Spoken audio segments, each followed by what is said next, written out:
Gorsaanis yaadiddeedhi gumtii lammii koo si mararu jabeenyi garaa kan kee addumaa of beektaa kana garuu.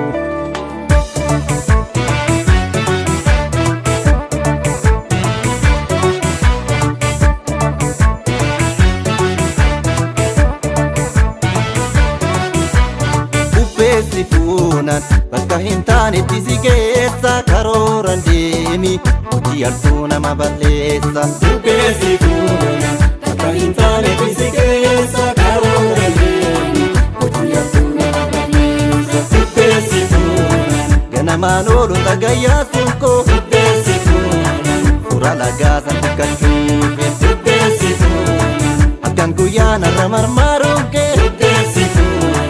bakka bultii na hubachuuf mi as golii karaa kana yaa hundumaa deekam jabeessi kutannoo qaba jabeessi murannoo dhaba akkam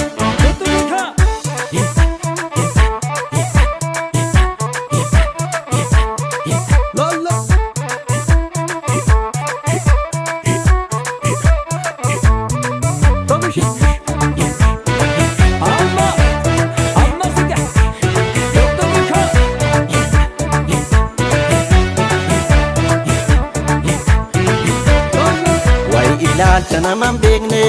gasi xiqqeessa si madaalaa dhowwi jabeessi hidhannoo kee nama yartuutu nama nyaara inni abbaa duran qajeelu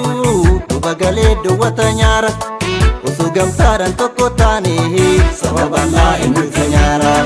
osoo gorsaanis walla geenye sababalaa eenyutu nyaara osoo gochaanis irra geenye sababalaa eenyutu nyaara. Ohoo yaaliloo yeroo namarraan teessu agartee moo akkam gurba.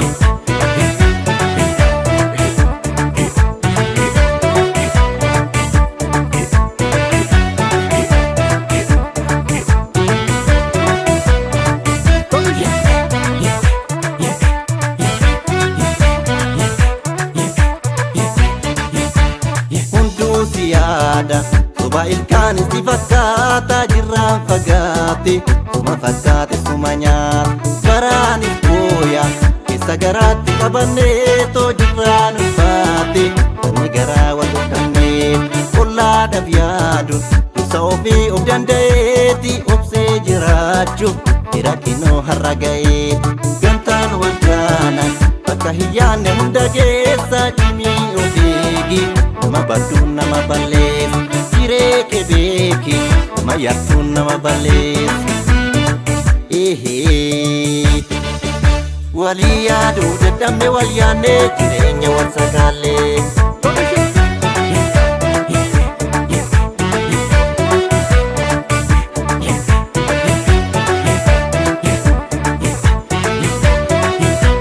Bulguusi nyaata ati alaalatti of eegi har'a fakkaate barii darbuu hin haftu beek ijaan ilaale wanti kamuu kan si madaalu cimtee of taanaan haree guyyaa dukkana caalu hiyyeessi taa'u halkan barii hinuma deema jireenya moo nama ta'uuf itti adeema rakkoo balleessu nama ta'uuf